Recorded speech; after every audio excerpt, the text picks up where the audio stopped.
ایک مرتبہ سورہ الحمد اور 3 مرتبہ سورہ توحید کی تلاوت فرما کر مرحوم مغفور جناب حاجی علی اکبر میرزادے کی روح کو بھی صاف فرما دیجیے۔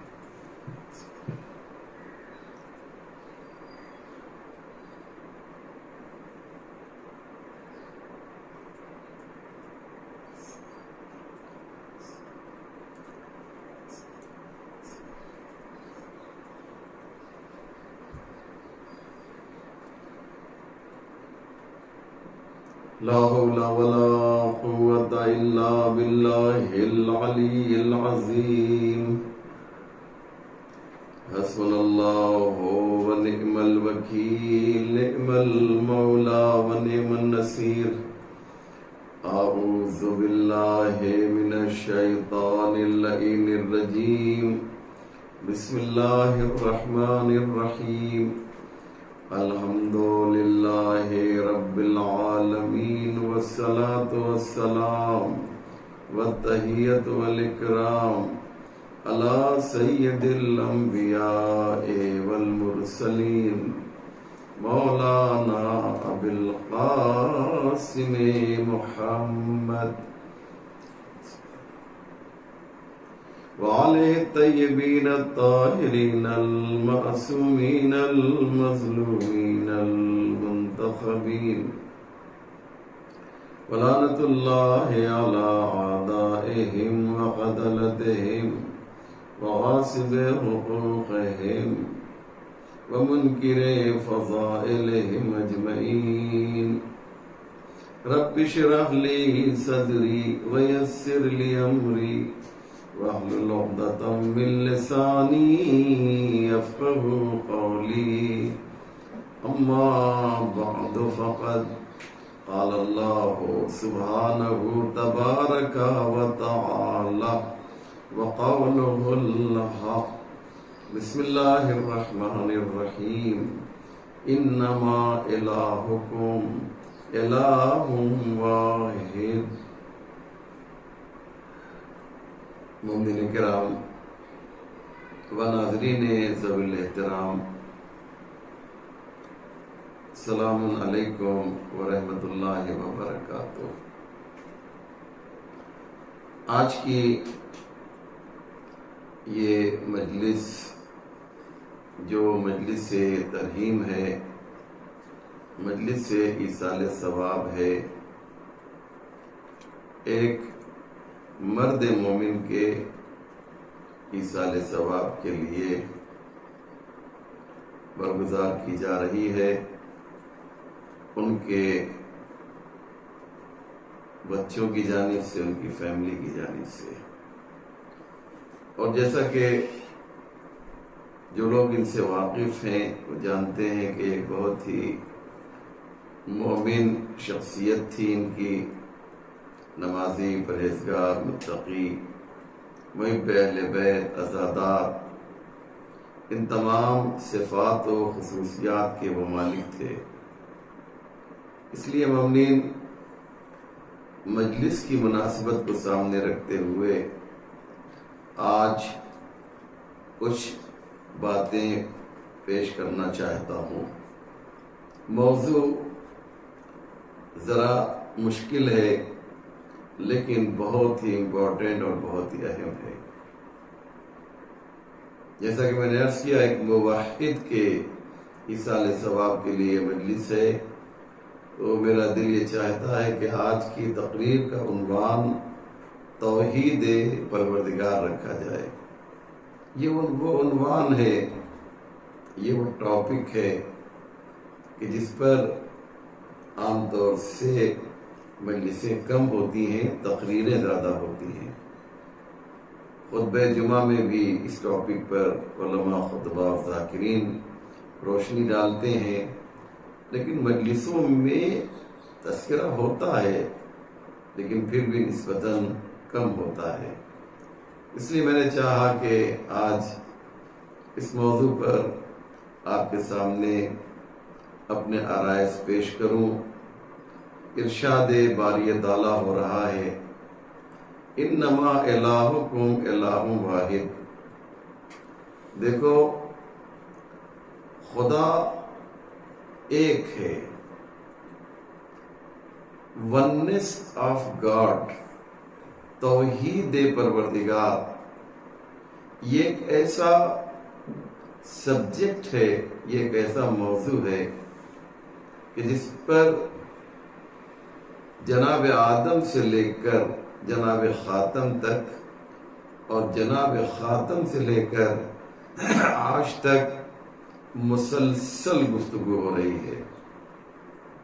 اور اگر میں یہ کہوں تو کوئی غلط نہیں ہوگا کہ دین مبین اسلام کا سب سے امپورٹنٹ اور سب سے اہم موضوع اگر کوئی ہے تو وہ توحید پروردگار ہے۔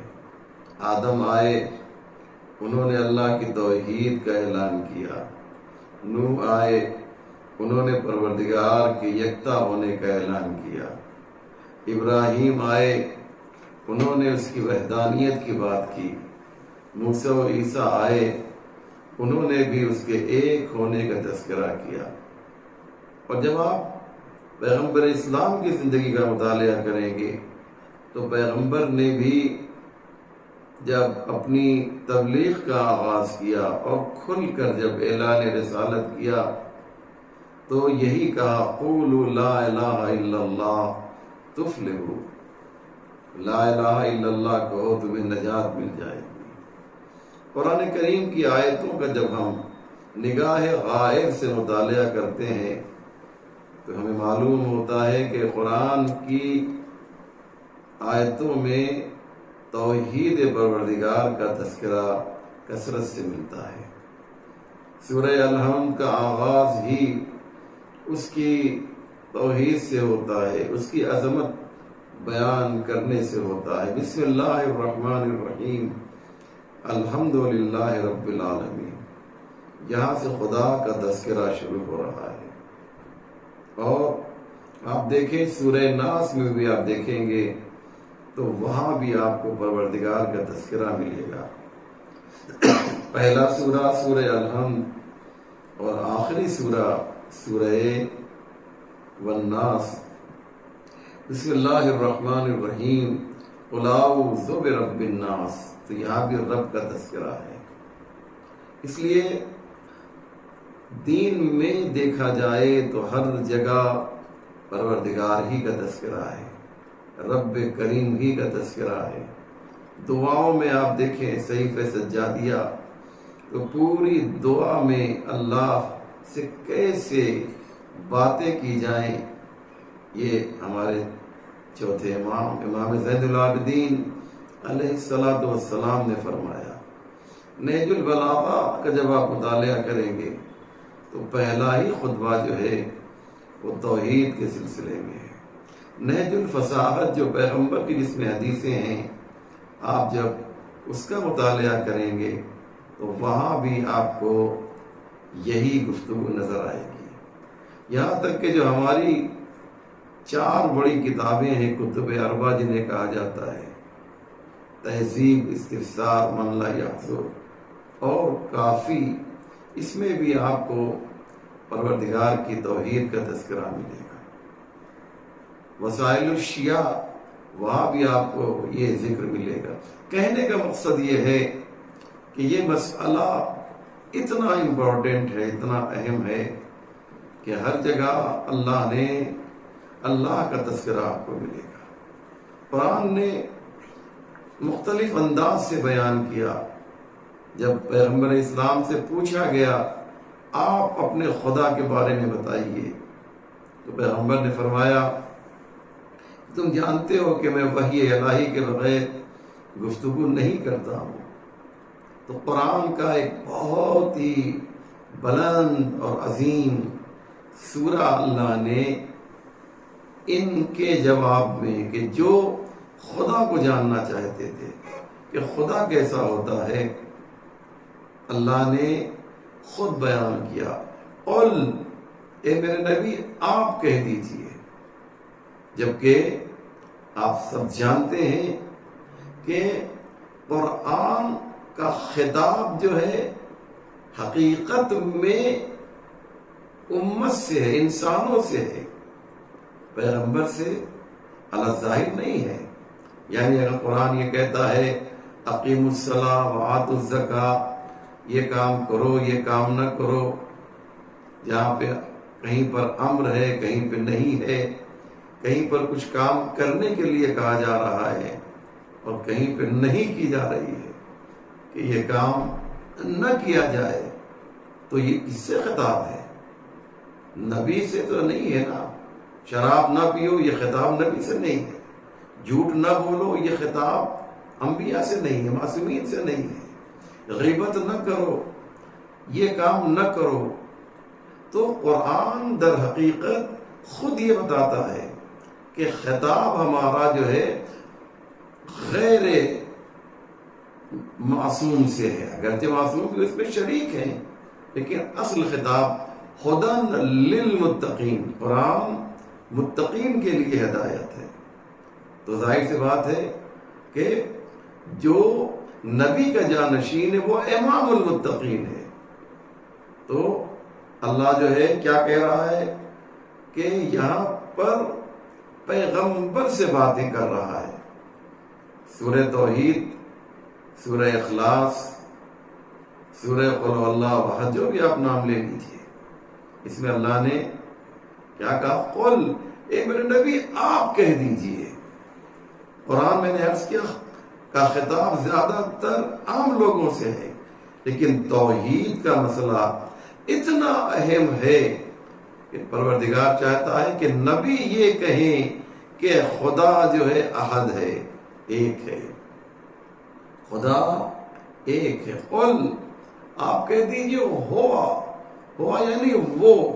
دیکھیے دو چیزیں ہیں، ایک اس میں اشارہ قریب ہے اور ایک اس میں اشارہ بعید ہے.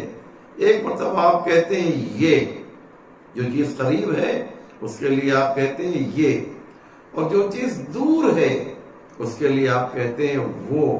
توجہ کیجیے گا، اللہ نے کیا کہا؟ قل هو اللہ احد. میرے نبی آپ کہہ دیجئے وہ خدا جو ہے احد ہے، یکتا ہے، یگانہ ہے، ایک ہے. وہ خدا کہہ سکتا تھا نا کہ یہ خدا، لیکن وہ کہنے کی ضرورت کیا ہے؟ اس کی وجہ یہ ہے کہ مشرکین مکہ نے پیغمبر سے کہا کہ اے عبداللہ کے فرزند، دیکھو یہ ہمارا خدا ہے، تمہارا خدا کہاں ہے؟ تو اللہ نے کہا کہہ دو وہ ہمارا خدا ہے جو تم اپنے ہاتھوں سے بنا رہے ہو. یہ جو سامنے ہے، جو تمہاری آنکھوں سے دکھائی دے رہا ہے، یہ ہمارا خدا نہیں ہے. وہ ہمارا خدا ہے کہ جو آنکھوں سے دکھائی نہیں دیتا، جو ہمارے عقل و شعور میں نہیں آ سکتا ہے. خدا کو آپ دیکھ نہیں سکتے، خدا کو آپ سن نہیں سکتے ہیں، خدا کو آپ محسوس نہیں کر سکتے. بلکہ روایت میں تو یہاں تک آیا ہے کہ دیکھو ذات خدا میں تحقیق نہ کرو ورنہ گمراہ ہو جاؤ گے. خدا کی شکل کیسی ہے؟ خدا کی شکل ہے ہی نہیں، تو کیسی ہے؟ یہ سوال کیوں؟ اس لیے جو ہمارے اوہام ہماری عقلوں میں نہ آئے، اسی کو خدا کہا جاتا ہے. پیغمبر نے کہا کہ جسے تم بنا رہے ہو ہاتھوں سے وہ خدا نہیں ہو سکتا، جو تمہیں بنا رہا ہے وہ خدا ہے. خدا مخلوق نہیں ہے، خدا خالق ہے. جو تمہارے ہاتھوں سے بن جائے وہ خدا تھوڑی ہے، جو تمہیں بنائے وہ خدا ہے.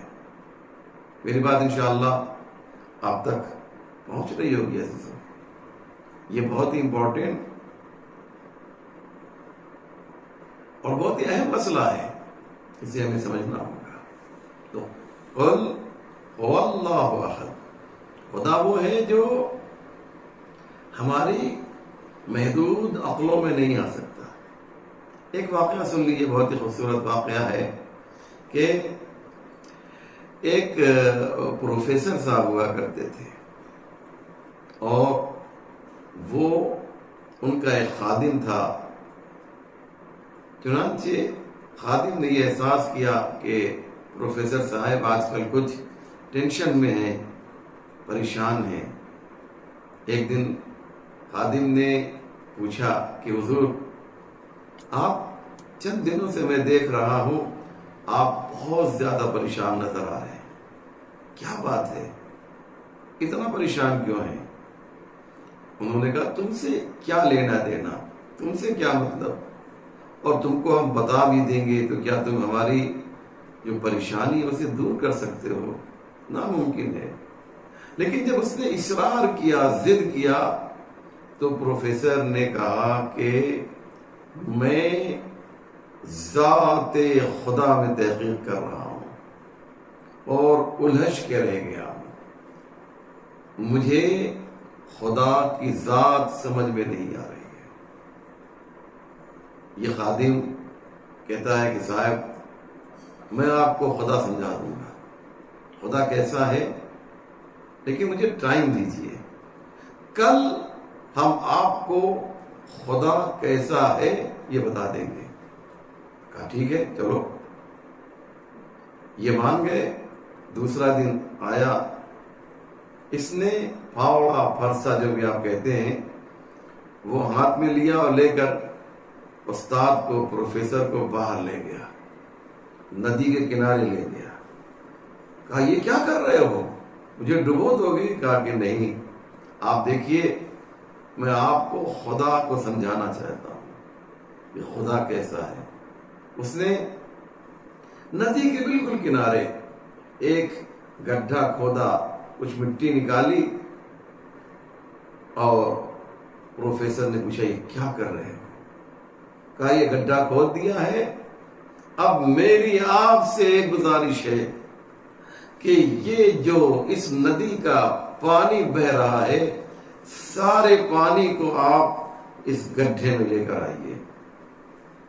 پروفیسر کہتا ہے تمہارا دماغ خراب ہو گیا ہے، کہیں اتنا زیادہ پانی اس چھوٹے سے گڈھے میں آ سکتا ہے؟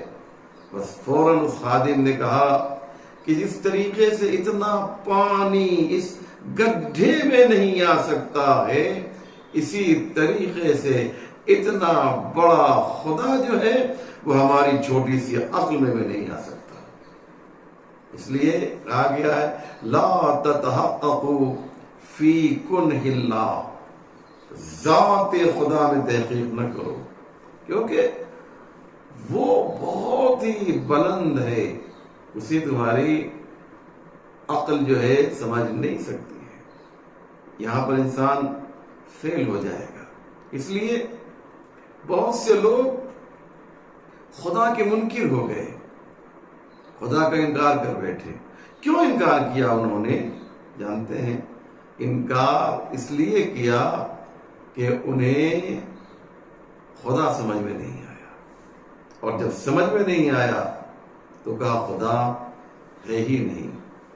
کہتے یہ ہے کہ ایک منکر خدا، جسے عربی میں ملحد کہتے ہیں، آج کی لینگویج میں آپ اسے کمیونسٹ کہہ لیجئے، جو خدا کا انکار، جو ناستک ہے.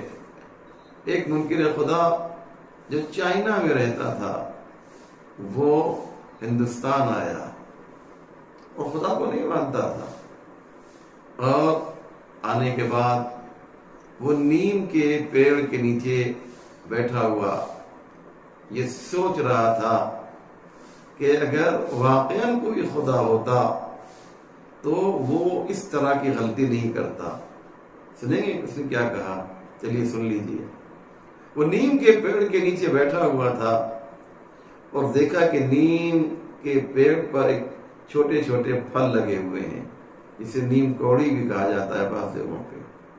اس نے، اس منکر خدا نے کہا یہ کیسا انصاف ہے کہ پیڑ اتنا بڑا اور پھل اتنا چھوٹا. نیم کوڑی بہت چھوٹی سی ہوتی ہے نا، کھجور کی گٹھلی کے برابر سمجھ لیجیے.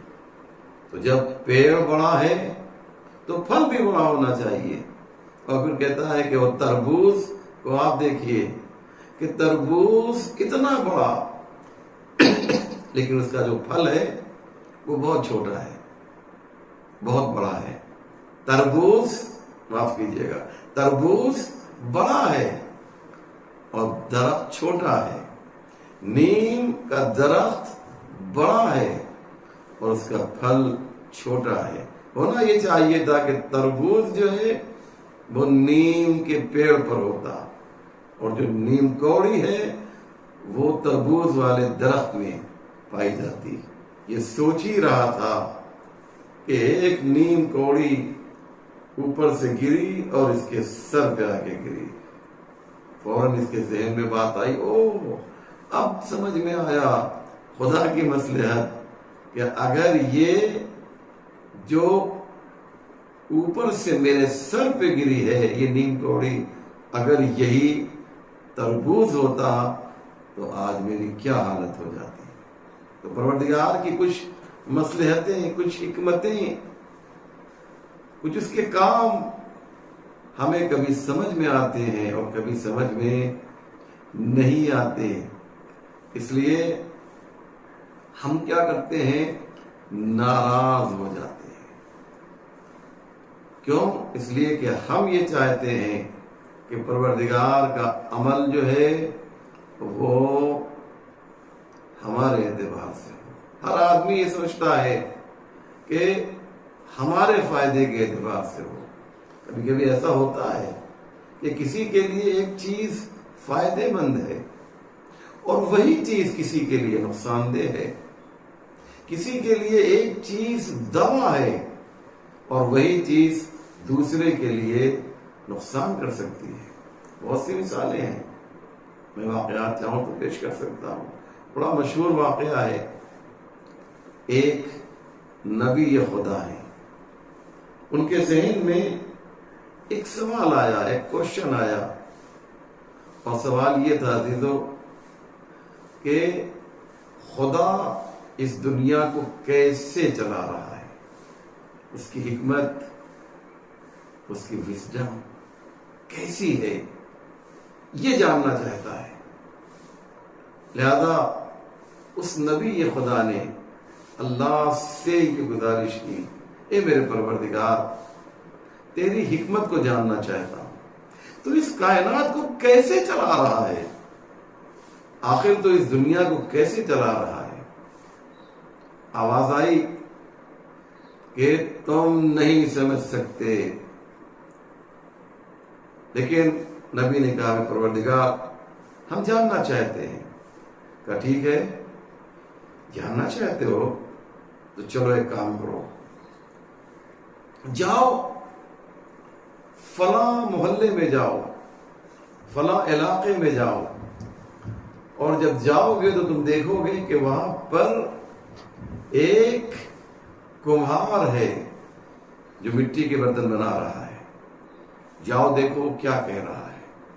یہ نبی خدا جاتے ہیں، دیکھتے ہیں کمہار ہے جو مٹی کے برتن بنا رہا ہے اور اس کی زبان پہ ایک فقرہ ہے اور وہ کہہ رہا ہے، اے اللہ، اے میرے پروردگار، اگر اگر اگر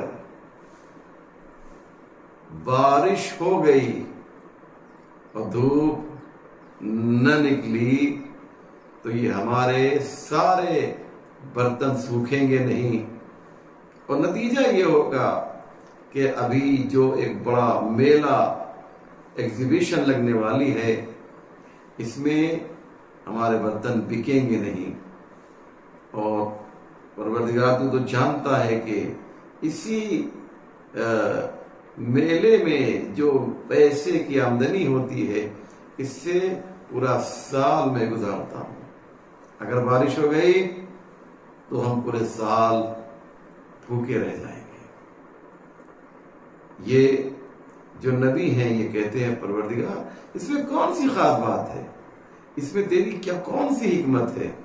کہا نہیں ہے، ابھی داستان انکمپلیٹ ہے، ابھی واقعہ مکمل نہیں ہوا ہے، ابھی بات پوری نہیں ہوئی ہے، جاؤ ایک اور علاقے میں جاؤ۔ محلے کا نام بتایا، پورا پتہ بتایا، وہ جاتے ہیں نبی خدا، دیکھتے ہیں کسان ہے وہاں پر اور وہ ہل چلا رہا ہے، اور اس کی زبان پر بھی ایک فقرہ ہے، جیسے کمہار کی زبان پہ ایک فقرہ تھا، ایسے ہی اس کسان کی زبان پر بھی ایک فقرہ ہے۔ کان لگایا تو دیکھا وہ کہہ رہا ہے، اے میرے پروردگار، اگر بارش نہیں ہوئی تو ہمارا کھیت جو سوکھ جائے گا اور ہم پورے سال بھوکے مر جائیں گے۔ اب جا کر اس نبی خدا کو سمجھ میں آیا کہ او پروردگار کے سامنے دو طرح کا مطالبہ ہے، دو طرح سے باتیں کی جا رہی ہیں۔ ایک کہہ رہا ہے کہ بارش نہیں ہونی چاہیے، اور دوسرا کہہ رہا ہے کہ بارش ہونی چاہیے۔ پروردگار نے کہا اب تم سمجھے کہ ہم کس طرح سے اس کائنات کو چلا رہے ہیں۔ اس لیے اللہ کے القاب میں سے ایک لقب ہے حکیم۔ حکیم کا مطلب ہوتا ہے جس کے پاس وزڈم ہو۔ حکیم وہ والا حکیم نہیں ہے جو معجون دیتا ہے، جو دوائیں دیتا ہے، بلکہ حکیم یعنی حکمت والا۔ بہت سی جگہوں پہ لفظ حکیم اللہ نے اپنے لیے استعمال کیا ہے۔ اس لیے پروردگار بتانا چاہتا ہے کہ دیکھو میں حکیم بھی ہوں، لیکن یہ میری حکمت جو ہے، یہ جو وزڈم ہے، یہ رحمت سے ملی ہوئی ہے۔ یعنی میں حکمت والا تو ہوں، صاحب حکمت تو ہوں، لیکن رحمت کے ساتھ ہوں۔ اس لیے آپ دیکھیں عزیزو کہ اللہ نے مختلف جگہوں پر جیسے حکیم ہونے کا تذکرہ کیا ہے، ویسے ہی اپنے رحمان اور رحیم ہونے کا تذکرہ بھی کیا ہے یا نہیں ہے؟ آپ جانتے ہیں سب سے مشہور اور معروف آیت جو قرآن کی ہے، جو سبھی کو تقریباً یاد ہے، وہ بسم اللہ الرحمن الرحیم ہے نا۔ شروع کرتا ہوں اللہ کے نام سے جو رحمان ہے اور جو رحیم ہے، جو مرسیفل ہے۔ یعنی یہ رحمت پروردگار ہے۔ آپ نہیں کہتے ہیں اللہ کے، دیکھیے اللہ کے دو طرح کے اسماء ہیں، ایک اسماء جمالی ہے اور ایک اسماء جلالی ہے۔ جلال جس میں ٹپکتا ہو، جیسے منتقم، خدا انتقام لینے والا، خدا عذاب نازل کرنے والا، خدا قہار ہے، قہر نازل کرنے والا ہے یا نہیں عزیزو؟ تو آپ کبھی کہتے ہیں بسم اللہ المنتقم القہار، شروع کرتا ہوں اس اللہ کے نام سے جو انتقام لینے والا ہے دشمنوں سے اور جو ظالموں پر قہر نازل کرنے والا ہے۔ آپ کبھی کہتے ہیں؟ نہیں کہتے نا عزیزو۔ کیوں نہیں کہتے؟ آپ کہتے ہیں بسم اللہ الرحمن الرحیم۔ کیوں؟ اس لیے کہ اس کی جو رحمت ہے اس کے غضب کے اوپر حاوی ہو چکی ہے۔ یا من سبقت رحمتہ غضبہ، اے وہ خدا کہ جس کی رحمت اس کے غضب کے اوپر حاوی ہو چکی ہے۔ اس لیے جو اللہ رحمان اور رحیم ہے، اس نے کتاب بھی بھیجی تو اس میں بھی رحمت کا تذکرہ ہے۔ وَنُنَزِّلُ مِنَ الْقُرْآنِ مَا هُوَ شِفَاءٌ وَرَحْمَةٌ، نے جو قرآن نازل کیا ہے وہ رحمت بن کر آئی ہے۔ یہ کتاب رحمت بن کر آئی ہے، یہ قرآن رحمت بن کر آیا ہے۔ آپ اندازہ لگا رہے ہیں عزیزو؟ میری بات انشاءاللہ آپ تک پہنچ رہی ہوگی کہ پروردگار خود رحمان اور رحیم ہے، اور اس کی کتاب بھی رحمت بن کر آئی ہے ہمارے لیے زحمت بن کر نہیں آئی ہے۔ بس رحمت میں اور زحمت میں آپ جانتے ہیں نا، ایک نقطے کا فرق ہے۔ رے کے اوپر آپ ایک نقطہ رکھ دیجئے تو زحمت ہو جاتا ہے، اور ایک نقطہ ہی بہت اہم ہے۔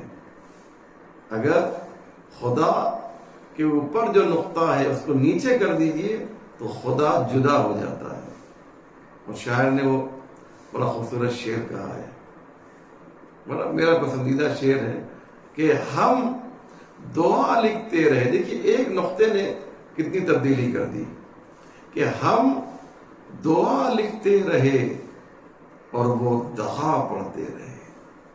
ہم دعا لکھتے رہے اور وہ دغا پڑھتے رہے. ایک نقطے نے ہمیں محرم سے مجرم کر دیا.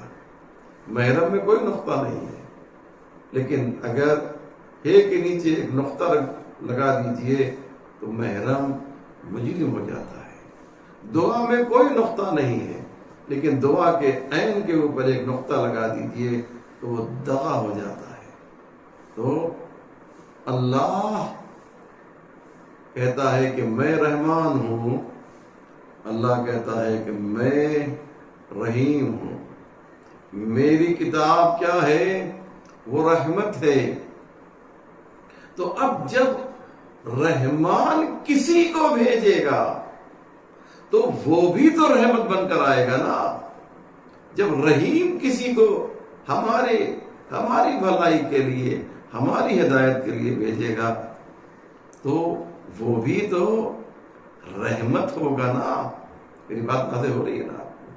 وہ بھی تو رحیم ہوگا.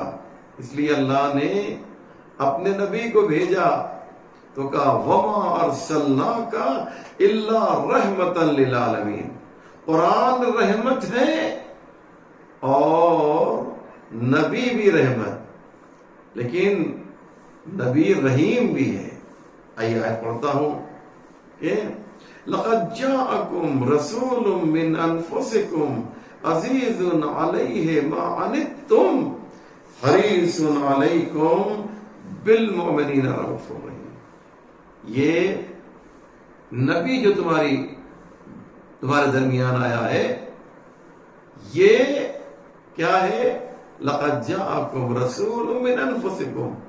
یہ نبی جو تمہارے درمیان آیا ہے یہ انسان بنا کر بھیجا گیا ہے. یہ کوئی فرشتہ نہیں. من انفسکم کو ترجمہ میں کر رہا ہوں. لقد جاءکم رسول من انفسکم عزیز علیہ ما عنتم. جب تمہیں تکلیف میں دیکھتا ہے تو یہ بھی پریشان ہو جاتا ہے، اس پر بھی تمہاری تکلیف شاہ گزرتی ہے، وہ بھی جو ہے اس کا احساس کرتا ہے. حریص علیکم، تمہاری بھلائی کے لیے حریص ہے. حریص کا صحیح ترجمہ ہوتا ہے لالچی. لالچ بری بلا ہے، لیکن اگر اپنے لیے لالچ ہے تو بری بلا ہے. لیکن اگر دوسروں کے لیے ہے، دوسروں کی بھلائی کے لیے ہے، دوسروں کے فائدے کے لیے ہے تو یہ قابل تعریف ہے. پیغمبر ہماری بھلائی کے لیے حریص ہیں. حریص یعنی لالچی. حریص علیکم. اس کے بعد فرماتا ہے خدا کہ وہ بالمؤمنین رؤوف الرحیم، اور مومنین کے لیے یہ نبی جو ہے رؤوف بھی ہے اور رحیم بھی. رؤوف یعنی مہربان، رحیم ہے. تو اللہ رحمان اور رحیم، قرآن رحمت، نبی رحمت للعالمین. اس کے بعد فرمایا کہ نبی رؤوف بھی ہے اور رحیم بھی ہے. دلیل سنیے دلیل سنیے. جناب نوح کو جب ان کی امت نے ستایا، تکلیف دی، تو جناب نوح نے ایک بد دعا کی تھی. اور یہ جو بد دعا کے جو الفاظ ہیں میں جب پڑھوں گا تو آپ کو لگے گا کہ بہت ہی زبردست بد دعا ہے، یعنی اس میں بڑی شدت پائی جا رہی ہے. زبردست کا مطلب یہ ہے کہ رب لا تذر علی الارض من الکافرین دیارا. اے میرے پروردگار، آج اس زمین پر کوئی کافر جو ہے بچنے نہ پائے، سب کو ختم کر دے، سب کو ہلاک کر دے. یہ کون کہہ رہا ہے؟ یہ جناب نوح کہہ رہے ہیں. کون جناب نوح؟ جو اولو العزم پیغمبر ہے. جناب نوح نے بد دعا کی، لیکن جو رحمت ہے عالمین کے لیے وہ کیا کر رہا ہے؟ سنیں عزیزو، ارشاد ہوتا ہے جب پیغمبر کو پتھر مارا گیا، ستایا گیا، تو جب پتھر پیغمبر کو لگتا تھا ان کے جسم اقدس پہ، تو پیغمبر بد دعا نہیں دیتے تھے، اپنے ہاتھوں کو بلند کر کے کہتے تھے اللہم اہد قومی فإنہم لا یعلمون، اے میرے پروردگار اس قوم کی ہدایت کر دے کیونکہ یہ لوگ ابھی نادان ہیں۔ یعنی پتھر کھا کے بھی جو پتھر مارنے والوں کے لیے دعا کرے وہی عالمین کے لیے رحمت بن سکتا ہے۔ اللہ اکبر، وہی عالمین کے لیے رحمت ہے۔ اسی لیے جو ان کا نائب ہوگا وہ بھی اپنے دشمنوں کے لیے بد دعا نہیں کرے گا۔ مولا علی نے ابن ملجم کو کہا کہ بیٹا حسن، جیسا دودھ کا پیالہ اور جتنا میرے لیے لائے ہو اتنا ابن ملجم کے لیے ملا۔ جو اپنے دشمن کو دودھ کا پیالہ پیش کرے اسے علی کہا جاتا ہے۔ آج یہ مجلس بھی ایک علی کے ایصال ثواب کے لیے، ان کا نام علی اکبر ہے۔ میں چاہتا یہ مومنین کہ چونکہ جناب علی اکبر میرزادے صاحب کے ایصال ثواب کے لیے یہ مجلس ترہیم، یہ مجلس ایصال ثواب برگزار کی گئی ہے، تو جناب علی اکبر کے مسائل پڑھو۔ جناب علی اکبر کون ہے؟ شبیہ رسول ہے۔ امام حسین علیہ السلام نے سبھی کو مقتل میں بھیجا ہے، خود گھوڑے پہ سوار کرایا ہے، لیکن علی اکبر کو جب آپ نے مقتل میں بھیجا ہے تو جب علی اکبر جانے لگے تو حسین نے اپنے سر کو آسمان کی جانب بلند کر کے کہا اللہم اشہد علی ہؤلاء القوم، اے میرے پروردگار تو گواہ رہنا کہ آج میں اس کو بھیج رہا ہوں کہ جو تیرے نبی سے بات کرنے میں، صورت شکل میں اور اخلاق میں سب سے زیادہ شبیہ تھا۔ گویا آج حسین شبیہ علی، شبیہ رسول کو بھیج رہے ہیں۔ علی اکبر شبیہ رسول ہے۔ شاید حسین دنیا والوں کو یہ بتانا چاہتے ہیں کہ دیکھو آج میرا علی اکبر میدان میں جا رہا ہے، یہ کہتے ہیں کہ ہم رسول کا کلمہ پڑھتے ہیں، اگر ان کے دل میں ذرا سی بھی رسول سے محبت ہوگی تو شبیہ رسول کو نیزہ نہیں ماریں گے، لیکن اگر انہوں نے شبیہ رسول کو نیزہ مارا، شبیہ رسول کو شہید کیا، تو یہ بات سمجھ میں آئے گی کہ جو حسین کے مقابلے میں آئے تھے وہ مسلمان نہیں تھے، کیونکہ مسلمان کبھی بھی رسول کی شبیہ کو جو ہے نیزہ نہیں مارے گا۔ لہذا عزیزو، جناب علی اکبر، اللہ اکبر، جناب علی اکبر، جناب زینب نے جناب علی اکبر کو پالا تھا، اور یہی وجہ ہے عزیزوں کہ ہر ایک جناب علی اکبر سے محبت کرتا تھا۔ حمید ابن مسلم کہتا ہے کہ جب علی اکبر خیمے میں گئے ہیں اور وہاں سے خدا حافظی کر کے نکل رہے ہیں تو میں نے دیکھا کہ خیمے کا پردہ کبھی گرتا ہے اور کبھی اٹھتا ہے، اور ایک چھوٹی سی بچی ہے جو علی اکبر کا دامن پکڑ کر فریاد کر رہی ہے۔ آپ سمجھ گئے اگر زینب ہوتی تو علی اکبر کا دامن نہ پکڑتی، بلکہ علی اکبر کے شانے پر اپنے ہاتھ کو رکھ کر کہتی، لیکن عزیزو یہ بچی کوئی اور نہیں بلکہ حسین کی 4 سالہ بچی سکینہ ہے۔ عجب نہیں فریاد کر رہی ہو اے بھیا مقتل میں نہ جائیے، کیونکہ جو بھی مقتل میں گیا ہے وہ واپس نہیں آیا، اجرکم علی اللہ۔ بس عزیزو 2-4 منٹ آپ کا اور لینا چاہتا ہوں۔ جناب علی اکبر میدان میں گئے، امام حسین نے رخصت کیا، کچھ دور جناب علی اکبر چلے تھے کہ جناب علی اکبر کو یہ احساس ہوا کہ کوئی پیچھے آ رہا ہے اور زمین کے بل گر پڑا ہے، زمین پر گر گیا ہے۔ اب جو مڑ کے دیکھا جناب علی اکبر نے تو کوئی اور نہیں ہے جو زمین کربلا پر گرا ہوا ہے، علی اکبر۔ علی اکبر ایک مرتبہ جو ہے علی اکبر زمین پر آئے، گھوڑے سے اترے اور اپنے بابا سے کہا، بابا آپ نے تو رخصت کر دیا تھا، آپ نے تو رخصت کر دیا تھا۔ کہا، بیٹا تمہیں کیا معلوم کہ ایک باپ کے دل میں جوان بیٹے کی محبت کیسی ہوا کرتی ہے۔ ہاں علی اکبر جاؤ خدا حافظ، جاؤ خدا حافظ، لیکن جب تک آمنا سامنا رہے مڑ مڑ کر دیکھتے رہنا، اجرکم علی اللہ، خدا آپ کو کسی غم میں نہ رلائے۔ عزادارو، جناب علی اکبر دوسری بار بھی مقتل میں گئے اور زبردست جنگ کی، یہاں تک کہ وہ موقع آیا کہ علی اکبر گھوڑے کی بلندی پہ سنبھل نہ سکے اور زمین کربلا پر آئے، بابا کو آواز دی، امام حسین چلے، ایک جملہ کہتے جا رہے ہیں، اے بیٹا میری آنکھوں کی روشنی جا رہی ہے، مجھے کچھ دکھائی نہیں دے رہا ہے، یا علی کہہ کر آواز دیتے جا رہے ہیں۔